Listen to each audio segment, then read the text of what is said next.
The bus station in Cleveland smelled like stale coffee and desperation, a gray haze of cigarette smoke clinging to the fluorescent lights overhead. I clutched the crumpled $5 bill Grandma had slipped me once, back when she still pretended my phase would pass. It was all I had left of home, and as the Greyhound lurched out of the lot at dawn, I pressed my face to the grimy window, watching Ohio's flat fields blur into irrelevance. Freedom felt more like a freefall. I was headed west because every story I'd overheard in foster group homes painted California as the promised land. Beaches, palm trees, people who didn't care who you loved. But 12-year-olds don't get far on dreams and pocket change. By Toledo, the driver kicked me off for not having a ticket.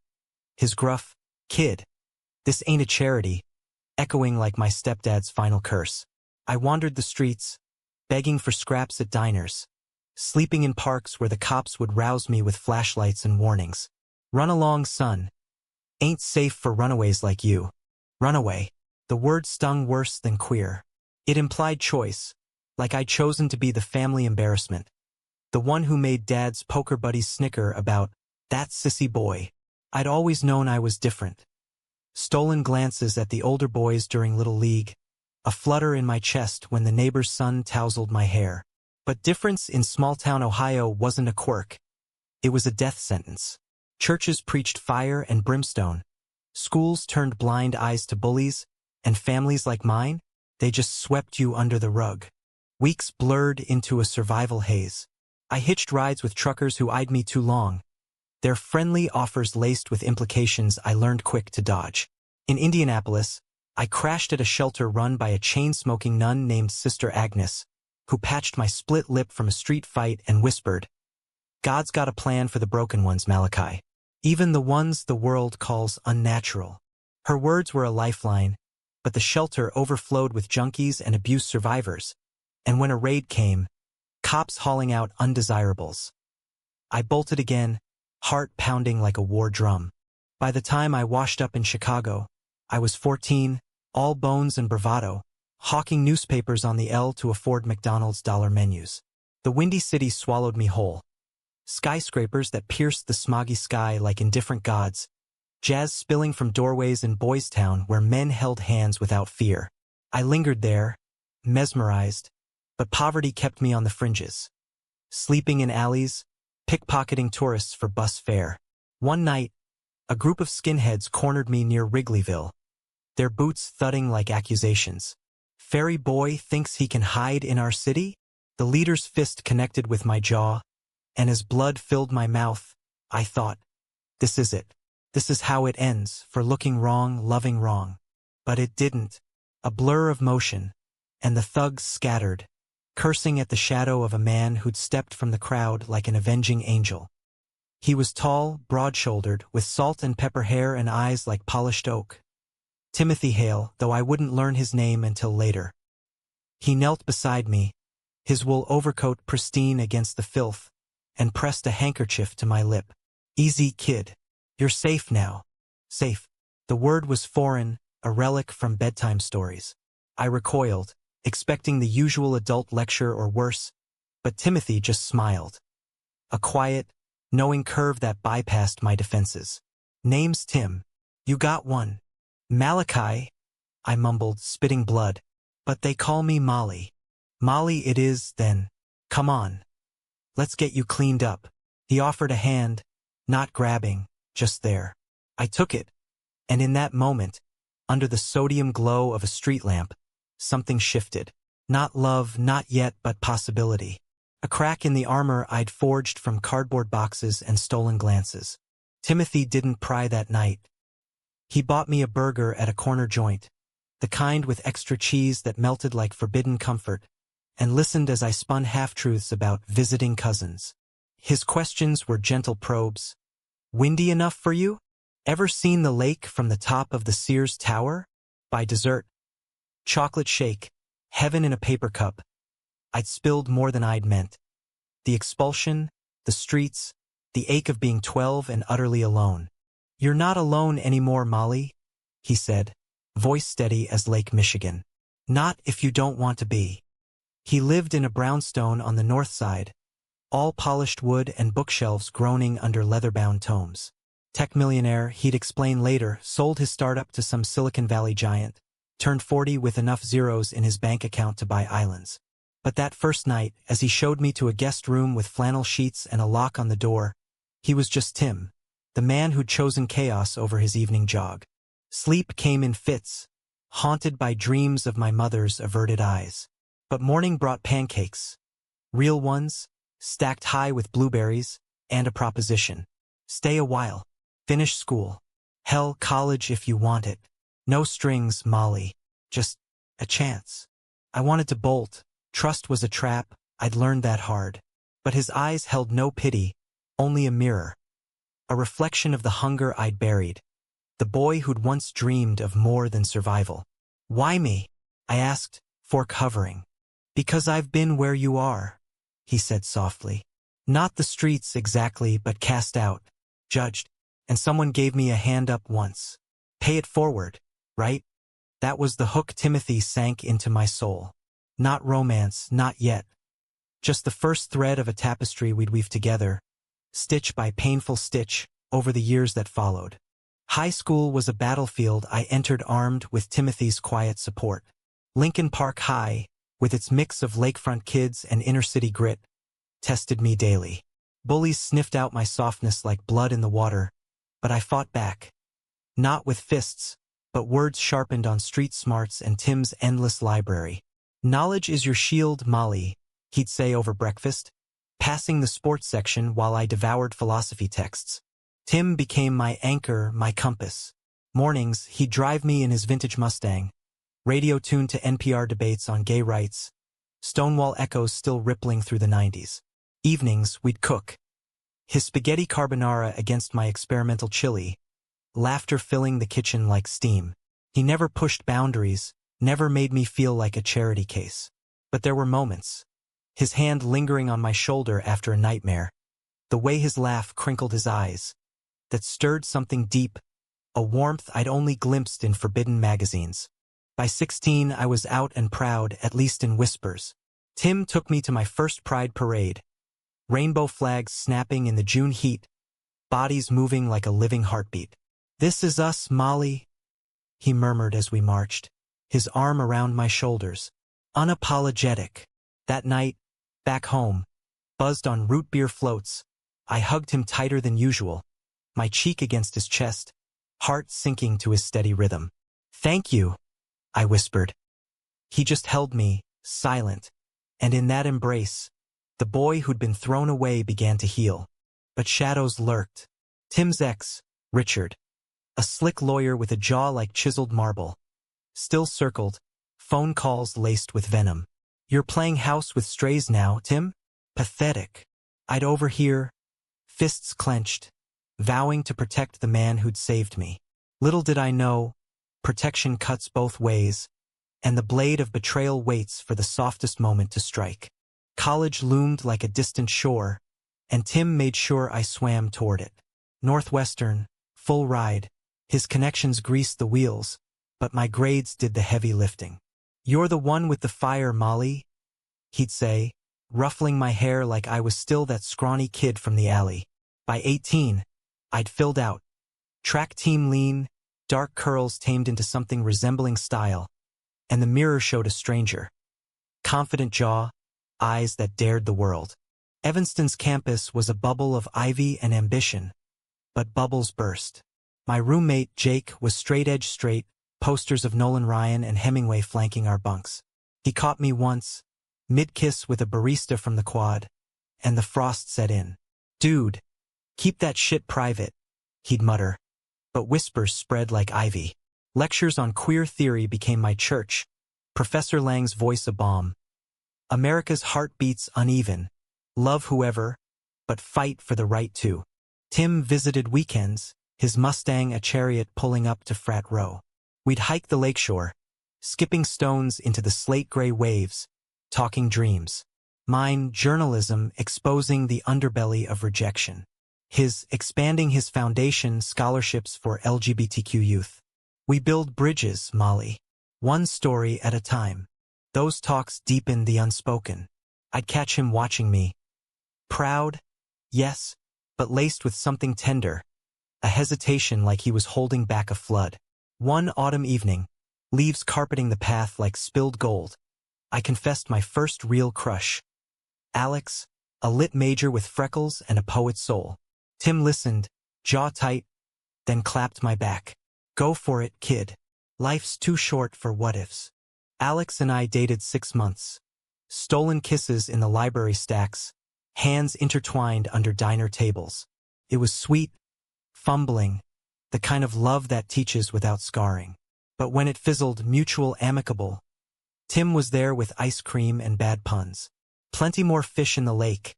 He'd quip, but his hug lingered, his scent of sandalwood and resolve wrapping around me like armor. 19 brought storms. Tim's company faced a buyout, corporate sharks circling his software empire. Board meetings turned him gaunt, nights spent pacing the brownstone study. I'd brew coffee, sit cross-legged on the rug, listening to his rants on greed. They want to gut what I built for people like us, Molly, for access, for equality. His passion ignited mine. I interned at a Chicago alt weekly, penning pieces on youth homelessness that quoted Tim anonymously as a guardian angel. Then Richard resurfaced, not as ex but predator. He cornered Tim at a gala. Black tie, crystal flutes clinking like judgments. I wasn't there, but Tim came home shattered, tie askew, recounting the ultimatum. Sign over the shares, or I leak your dirty little secret to the investors. Richard had dug up Tim's past. A college affair exposed by bigots, career nearly torpedoed. He's bluffing, I said fiercely, but Tim's eyes were hollow. Maybe, but the damage. Molly, I can't risk it dragging you down too. Me? The thought pierced. In his mind, we were linked, a unit against the world. That night, as thunder rattled the windows, I crawled into his bed. First time since I was a kid, and held him while he shook. You're not alone. I echoed his words from years ago. His hand found mine in the dark, fingers interlacing like puzzle pieces. Dawn broke with unspoken vows, but the seed of doubt took root. How far would love push a man to protect his heart? Graduation came in a blur of caps and cheers. My thesis on exile narratives in American queer lit, earning nods from profs who saw echoes of my own story. Tim beamed from the front row, rose in hand, prouder than any blood kin. Post-ceremony, we drove to Door County, Wisconsin. Cabins by the bay, fireflies dancing like liberated souls. Over Esmeraldas he toasted. To Malachi Reynolds, the man who outran his ghosts. The wine loosened tongues.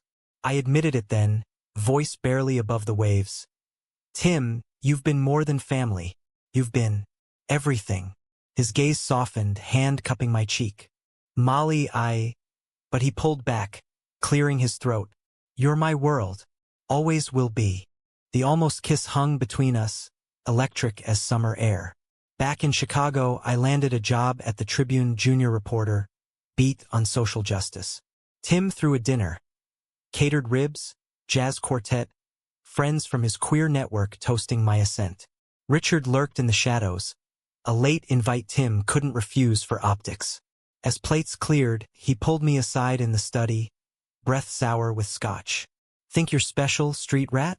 Tim's just slumming. Pity fuck waiting to happen. Rage boiled, but I held steady, voice low. Touch him, and I'll bury you. He laughed, slimy, but the threat landed. Later, Tim found me trembling by the window. What did he say? I lied, small fib to shield him, but the crack widened. Fall deepened, leaves turning traitor. My first byline hit. From streets to sanctuary. One man's fight for gay youth. Anonymous source? Tim, of course. Responses flooded. Letters from kids like me, thanking the millionaire mentor. Fame's whisper touched us, but so did envy. Richard's maneuvers intensified. Leaked memos painting Tim as unstable, lovers as liabilities. One December eve, snow blanketing the city like absolution, Tim collapsed in the kitchen. Stress, doctors said, bordering on breakdown. I nursed him through flu and fallout, reading Hemingway aloud till his breathing evened. In the lamplight, his hand traced my knuckles. Molly, if things go south, promise you'll fly. Don't anchor to my wreck. I am the anchor, I whispered, heart fracturing. For you. But anchors drag, and love unchecked can drown. The new year dawned with a vengeance. Tim's board ousted him, coup orchestrated by Richard's allies. Shares snapped up like vultures on carrion. Headlines screamed, tech titan toppled. Personal demons or corporate raid? We holed up in the brownstone, blinds drawn. World reduced to takeout and reruns of the West Wing. Tim's fire dimmed to embers. He'd stare at the lake, murmuring, built it all for change, Molly. Now it's dust. I raged on his behalf, pounding pavement for interviews, allies in the queer community rallying petitions.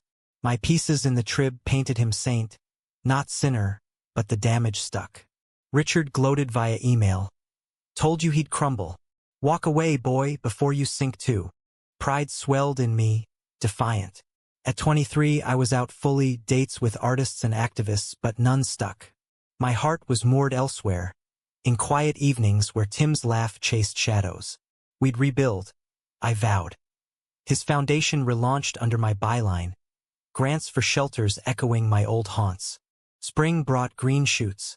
Tim landed consulting gigs, remote, low-key, and we escaped to Seattle, his rainy reboot. Pike Place tossed fish like confetti. We wandered markets, sampling chowder, his hand brushing mine in crowds. One ferry ride to Bainbridge, wind whipping our scarves, he turned to me, eyes fierce. Molly, this us, it's more than gratitude, has been for years. My pulse thundered. Then why fight it? The words escaped, raw. Fear, he admitted, voice cracking, of breaking what we have, of being the older fool who ruins the kid's shot at real love. You're not old, and I'm not a kid. The ferry horn blared, sealing the moment. That night, in a harborside inn, we crossed the line. Not with fire, but tenderness. Lips meeting soft as forgiveness. Hands mapping scars like sacred text. It was revelation. The boy thrown out finding harbor in the man who'd fished him from the storm. Back in Chicago, we were us, partners unspoken but solid. Mornings tangled in sheets. Coffee brewed with stolen kisses. Evenings plotting comebacks over chess. His nights sacrificing for my pawn's advance. Richard faded to nuisance, his barbs bouncing off our armor. I proposed a podcast, Outcasts United, interviewing survivors like me. Tim produced, his voice steady behind the mic. Every exile has a story worth telling, but paradise breeds serpents. My rising star drew eyes. Editors poaching for New York desks, whispers of Pulitzer paths. Tim encouraged, go, Molly, conquer. Yet doubt gnawed. Was I fleeing, like Mom had averted her gaze? Summer '05. The betrayal hit like a rogue wave. I returned early from a DC conference. Gay rights summit, ironies thick, to surprise Tim. The brownstone hummed with voices. Richard's laugh slithered through the door. I froze in the foyer, piecing the scene. Tim at his desk, Richard leaning close, check in hand. For old time's sake, darling, bury the hatchet and the stories. Tim's voice strained. Take it and go, but leave Molly out of this. Richard's sneer. That pup? He's your Achilles, Tim. One word from me, and his shiny career's roadkill. Unless you convince him to back off the exposé. My blood iced. Exposé? The piece I'd pitched, Richard's history of harassment suits, buried by power. Tim knew we'd brainstormed it over wine. Now this? Selling me out? I burst in, voice a whip. What the hell, Tim? Chaos erupted. Richard smirked, pocketing the check, hush money, stained with our trust. Tim paled, stammering, Molly, it's not. Save it. I stormed out, rain mirroring the deluge inside. Streets blurred.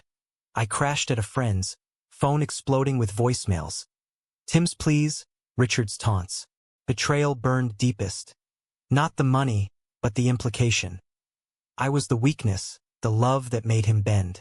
Days bled into weeks. I filed the story anyway, redacted, careful, but the rift gaped. Tim's texts. I paid to protect you, not silence. Come home. Home? The word mocked. At 24, I was adrift again, older scars reopening. Reconciliation came haltingly, over diner pie in a neutral zone. Tim's eyes, red-rimmed. I panicked. Richard threatened your fellowship, the one to J-School. I couldn't watch you lose it all because of me. Truth sliced, his love weaponized by fear.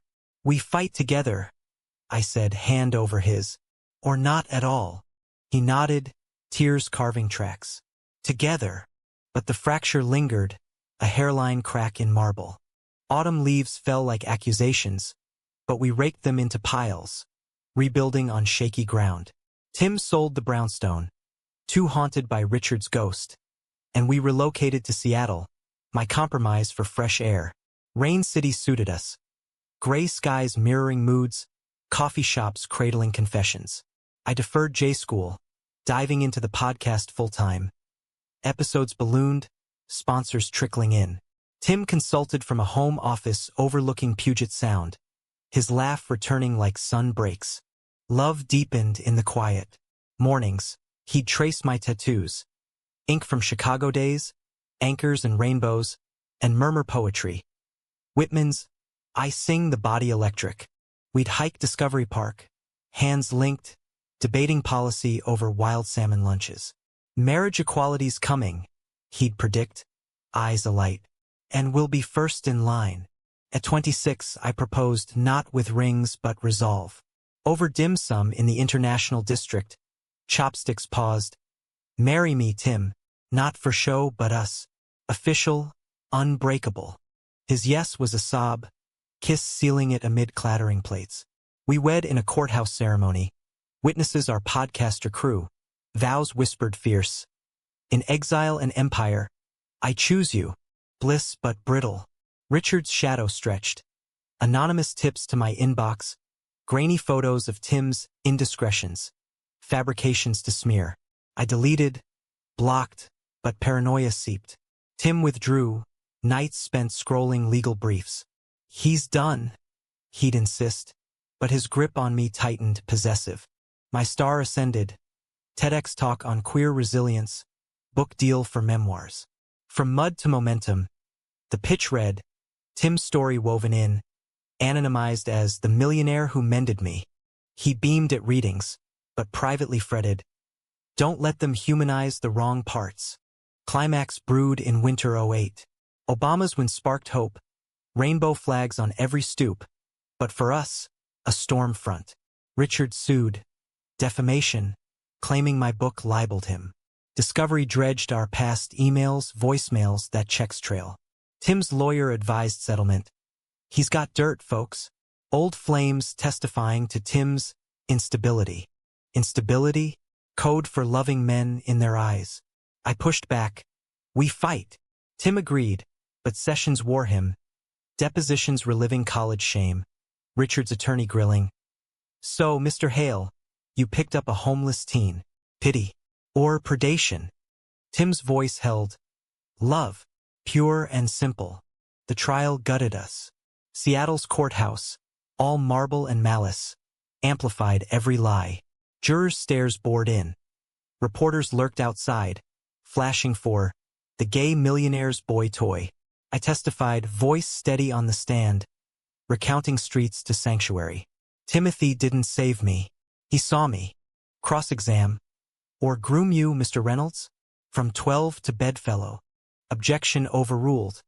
The room spun. Tim's hand found mine under the table later, but the poison spread. Verdict. Partial win. Libel dismissed, but damages for emotional distress. Richard pocketed pennies compared to his vendetta, but the toll? Immeasurable. Tim spiraled. Therapy unearthed buried trauma. His own expulsion at 17. Southern family disowning their sin. I swore I'd never let fear win. He confessed one stormy night, waves crashing below our bluff. But it did. With you. I held him, rain lashing windows. We're still standing. But were we? Podcast stalled. Book sales tanked under scandal. Friends drifted. Whispers of toxic dynamic. At 28, Doubt crept. Had I chained him to my wreckage? The breaking point. A leaked audio. Tim, drunk post-trial, ranting to a bar buddy. Molly's the best thing, but God, the boy's fire. Sometimes I wonder if I dimmed it, miscontextualized. It painted him resentful. Richard amplified it online. Abuser exposed. I confronted, voice shattering. Do you regret us? Tim's denial crumbled to truth. Every day, I wake grateful. But the cost. Molly, I can't watch you burn for my mistakes. Betrayal's echo. Not malice, but sacrifice. He packed a bag that dawn. Space, love, to heal apart. Seattle's fog swallowed him, bound for a cabin in the Cascades. Alone I unraveled. Runs turned manic, miles pounding out pain. Journals filled with what-ifs. He was my forever, I'd scrawl, but forever's fracture. Months stretched, radio silence, save legal updates. My 30th loomed, a milestone mocked by solitude. Spring 10 bloomed without mercy, cherry blossoms mocking my barren heart. I relaunched the podcast solo, Exiles Unchained. Guests sharing betrayals that echoed mine. Listeners surged. A producer sniffed Emmy potential. Success tasted ash. Empty brownstone echoes, Tim's cologne fading from pillows. Reconnection sparked accidental. A conference in Portland, mutual panel on advocacy. There he was leaner, silver threading his temples, but eyes unchanged. Post-talk, over IPAs in a brew pub, walls tumbled. Missed you, he said, simple as breath. Missed us, I corrected. Talks turned marathon. Hurts aired like laundry, fears folded neat. His cabin exile? Therapy's forge, hammering vulnerability. I ran to protect you from my cracks, and I hid in work to outrun the void. Truth bonded us, fragile but fierce. Richard's final strike, a memoir of his own, betrayed by titans, twisting our saga into victimhood. It flopped, but stung, reopening wounds. We countersued, pro bono army rallying. Courtroom redux, but this time united. My testimony laced with Tim's notes. Our love Exhibit A. Dismissal came swift, perjury exposed, Richard's empire crumbling under fraud charges. Justice bittersweet. In the aftermath, we chose rebuild. No grand gestures, just daily devotions. Therapy tandem, hikes reclaiming trails. At 31, I pitched a sequel, Anchors Away. Our story, unvarnished. Tim co-authored, his chapters raw. I found a boy in the rain, but he saved the man I'd lost. Publication night, Seattle reading house packed. Tim at podium, voice steady. Malachi taught me redemption isn't given. It's grown, root by thorn. His eyes met mine and the room faded. After, on our bluff, stars pricking the ink-black sky, he knelt. Ring glinting sapphire for stormy seas. Second chance, Molly? Marry me proper. This time with witnesses to our mess and magic. Tears blurred. Yes, 1,000 times. Wedding was intimate. Beachside, waves our choir, friends toasting resilience. Vows renewed. Through betrayals and breakthroughs, I choose your chaos. Years unfurled like banners. Podcast evolved to network. Tim's foundation thrived. Shelters named Hail Havens. We mentored youth like me, 12 and terrified, passing the torch. At 40, I traced his laugh lines, whispering, you changed everything. He'd smile, hand in mine. We changed each other. America shifted too. Obergefell 15, rainbows nationwide. We marched in Seattle, hands clasped, echoes of that first pride. No by kitsch, but humans scarred whole. Now, at 38, I pen this hook to heart for the exiles still running. Love isn't a fairy tale. It's the grit after the fall, the hand extended in rain. Timothy Hale didn't just change my life. He showed me mine was worth the fight. And in his arms, under endless skies, I finally came home.